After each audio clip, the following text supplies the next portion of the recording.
The Daily Beast last week wrote the headline is Top Dem. A lot to like about Stephen A. Smith's presidential bid. That is House Minority Speaker Hakeem Jeffries, who I hope will be on this show in the very near future. Another article came out this weekend by The New Yorker. Headline, Stephen A. Smith for president. NewYorker.com. Check it out. I must admit, I got on like a lavender blazer with a lavender shirt and a purple tie. I was looking pretty fly, if I should say so myself. I just want to throw that out there. Okay? And now the latest is courtesy of TMZ. Now, mind you, USA Today, Washington Post, various other publications have written about this as well. Stephen A. Smith, I am not running for U.S. president. This is when TMZ caught me coming out of a Shannon Sharp's party in New Orleans during Super Bowl week. And I guess they ran this recently. And I wanted to go there because I wanted to make sure that I put this to bed once and for all. I have no intentions of running for the presidency of the United States of America. I do not believe I am an aficionado. I do not believe that my pockets are deep enough for me to ignore the financial strain that could potentially have on me, because obviously I earn more than the president of the United States right now. He makes about $400,000 a year. That position there is. Senate and congressional figures make anywhere from $170,000 to $270,000 a year. Needless to say, I make more money than that. All right, guys, so we got to talk about Stephen A. Smith, who has been floating the idea of running for president on his podcast because he's continued to trash the Democrat Party for having zero leadership and being just bad right now, right? The Democrat Party is in full-blown free fall, okay? They are the butt of every joke. They're not serious. Their approval ratings are in the tank. They have zero leadership whatsoever. They're an embarrassment to this country right now, right? And it's just getting worse the more that they rage against Trump, because all they have at this point is wokeness and Trump derangement. That's all they got, right? They don't have anything else outside of that. So with that being said, again, the Democrats are in a bad state, okay? So bad that, again, Stephen A. believes that he could run for president in a Democrat primary and win because the Democrats are that bad. And then you put him on stage last June 27th for a debate. He embarrasses himself, and 3 weeks later, he has to bow out so Kamala Harris could come in as a Democratic nominee for the presidency of the United States of America at a time when they didn't have any time to put somebody else in to compete with her. You don't overcome that after losing the election. America ain't going to go for it on the left. They ain't going to go for it. Who else you got? Hakeem Jeffries? I'd personally support Wes Moore, the governor of Maryland. But I don't know how much of a national figure he is. I already interviewed Josh Shapiro. And oh, by the way, to the Republicans listening out there, you're welcome to come on the Stephen A. Smith Show. I'm not one-sided. See, this is why my name is in the election. You hear me, Griff? You hear me, Wes? You hear me, Sherry? You hear me, Rashad? You hear me? The Stephen A. Smith team I'm talking to. That's why I'm in the news. I'm not in the news because I'm here. I'm in the news because the Democratic Party is here. Damn it, lower than that. Down at the bottom. They suck right now. Horrible. Because they don't have a voice. Where the hell is the voice? And everybody want to sit up there and talk about, we don't need a voice. We don't need a voice. We don't need a voice. We don't need a voice. Well, guess what? Somebody got to send a message. How the hell can somebody receive a message if there's no messenger? You got to do it. And they don't have anybody. That's why Stephen A. Smith is a candidate. Who the hell told y'all I'd want to be a Democrat? That's why I'm a candidate. It ain't because I want to. It ain't because I'm some expert. It ain't because I'm some aficionado who's saying that I know more. You know how much I would have to learn? Hell, I don't even know how to pronounce most foreign dignitaries' names. The sad part is that I'd still beat any Democrat out there right now. Because who the hell is resonating with the American people? Hell, even Josh Shapiro came on the show, who I like a lot, by the way. And even he talked about, I'm just concentrating on Pennsylvania. What? What? We need more than that. I have no interest in getting involved. More so than pundency and commentary. But you better hope I stay feeling that way.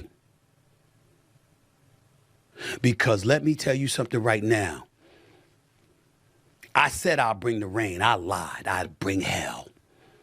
Hell. Because I ain't playing. I'm there to win. Our two-party system sucks.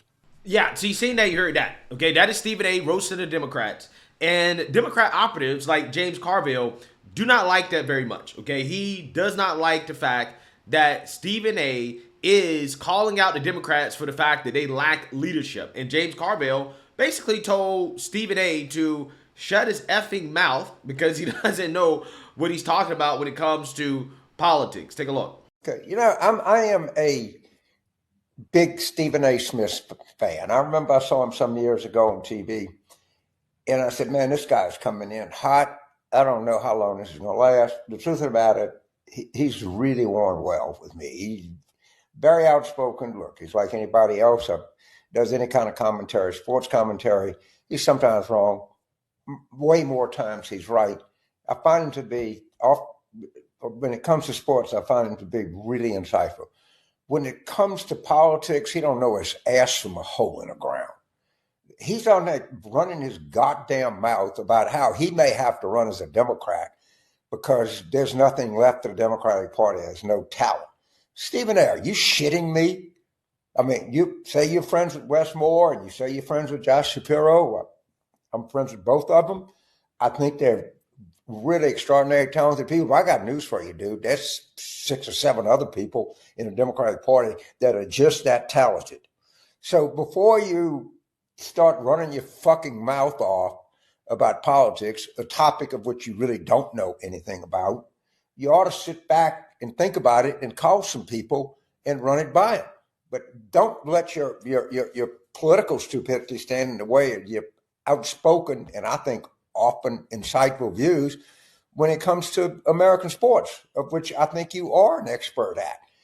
And if you know Wes and you know Josh, you should call them and run your opinions by them because I know both of them and they're both smart guys and they're both very ambitious guys. And the last thing that they're thinking is, if I decide that I want to take the next step in American politics, I'm going to be facing some brutal, brutal opposition. And they both know that. And they know it deep down and they know it well. So Stephen A., keep up your shit on sports. I enjoy it. I like it, but don't make a fool of yourself anymore and talking about politics. Yeah, so you see that, you heard that. Okay, James Carville clearly probably does not like the idea of Stephen A. running for president. He definitely doesn't like the idea of Stephen A. trashing other Democrats who are thinking about running for president in 2028. But there are leftists out here who are seriously entertaining the idea of maybe, just maybe, Stephen A. should run because Stephen A. has something that the Democrats lack, which is charisma, okay? And also on top of that, Stephen A.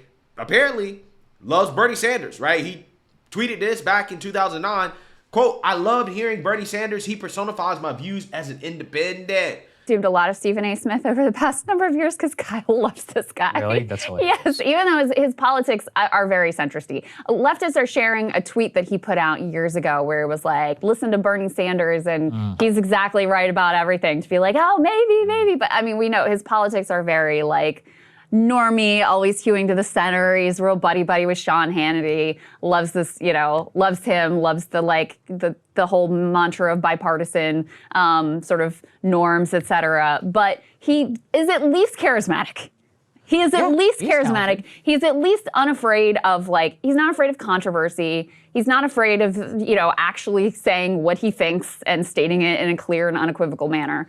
And I think in terms of putting aside my own political ideological project, I think so much of the discussion, especially after this loss about how does this issue poll and that issue poll, and maybe they should have, said a little bit more about this or said a little bit more about that based on the polling, et cetera, et cetera. I really think one of the core issues for Democrats is just a lack of someone who is compelling, who will say something brash, defend it, be unafraid, not be, a shrinking violet and running from every controversy, who could certainly go on any podcast Stephen A. Smith could and make his case and be comfortable and be likable and all those sorts of things.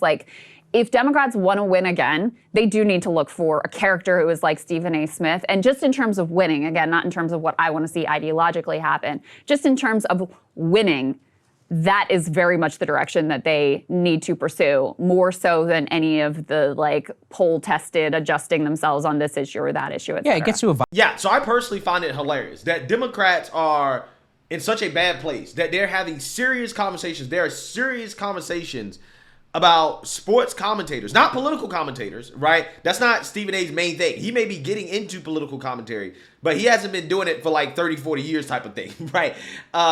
Again, a sports commentator, you have actual comedians like Jon Stewart, okay?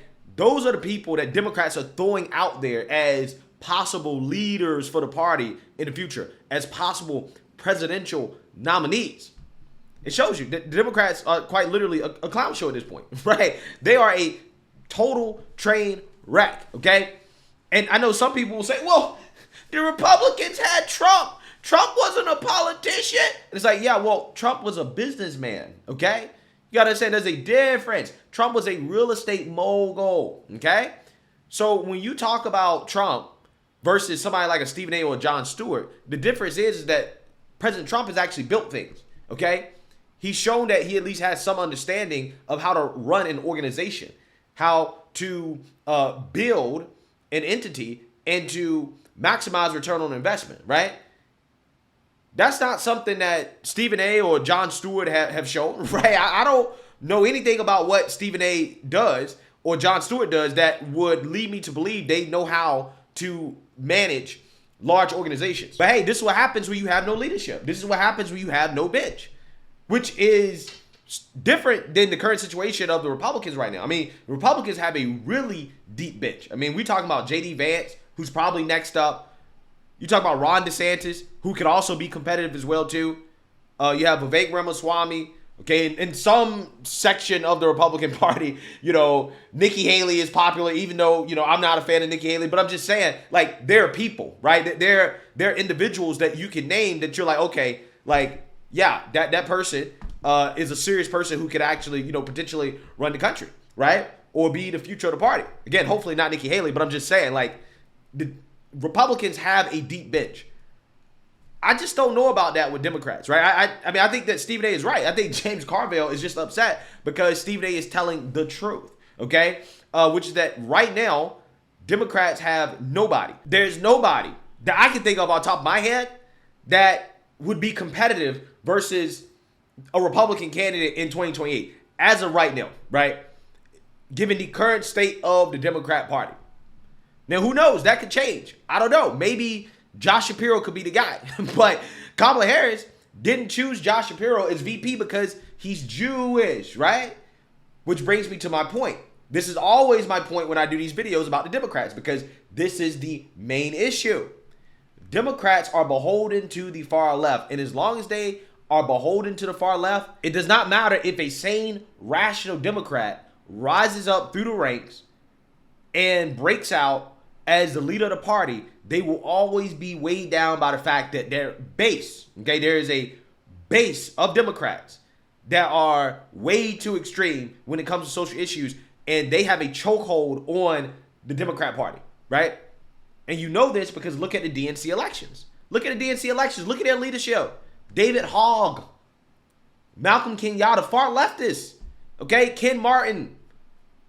These are not individuals that strike me as people that are grounded in common sense and sanity. No, they're far left woke ideologues. And as long as those individuals are running the Democrat Party, it doesn't matter who the nominee is going to be because they're going to have to be beholden to the far left. The Democrats have to abandon the far left completely. They have to sever ties with the far left. As long as they continue to be in bed with the far left, it doesn't matter who the candidate is, right? Doesn't matter what they do. They're going to have a hard time winning anything, right? Because the American people have thoroughly rejected that. So with that being said, I think that James Carville here, I think he is upset about Stephen A telling the truth, even though I do think that James Carville is right about Stephen A not really knowing that much about politics, which Stephen A will admit. I think Stephen A is just kind of like riding the wave, posing as an enlightened centrist, right? Who, again, really is low-key a leftist, right? I mean, he voted for Kamala Harris, the most progressive presidential candidate in the history of this country, right? So you're not an enlightened centrist if you vote for Kamala Harris. Okay, I don't care how Trump deranged you are. You cannot claim to be an enlightened centrist and vote for Kamala Harris. Right? That just doesn't work. Like, that doesn't make sense. So I just think that it's just hilarious how there are now serious conversations about this, because that's how bad the Democrats are currently doing. That's how bad their leadership currently is. And I personally predict that whoever rises up to become the leader of the Democrat Party, likely because of the influence of the far left, is going to be somebody like a Jasmine Crockett, right? That's what's going to happen. Okay, they're going to have somebody that's going to be some far left lunatic that will lead the Democrat Party in order to rally the base against Trump. And I just don't think that's going to work out well, right? I don't think that the Democrats are going to embrace being an actual centrist party, right? I think that they're going to default to, you know what, we just hate Trump, and we can't get rid of the woke base, right? We can't abandon them. So therefore, we're just going to double and triple down on that, and that's what they're going to run with. They're hoping that President Trump's approval ratings start to decline, right? And that he loses the support of the American people, and that will justify them not having to change, right? I think that is the game plan from the Democrats. So we'll see. But let me know what you guys think. Make sure you like, comment, and subscribe. Most importantly, share a Black conservative perspective. Peace.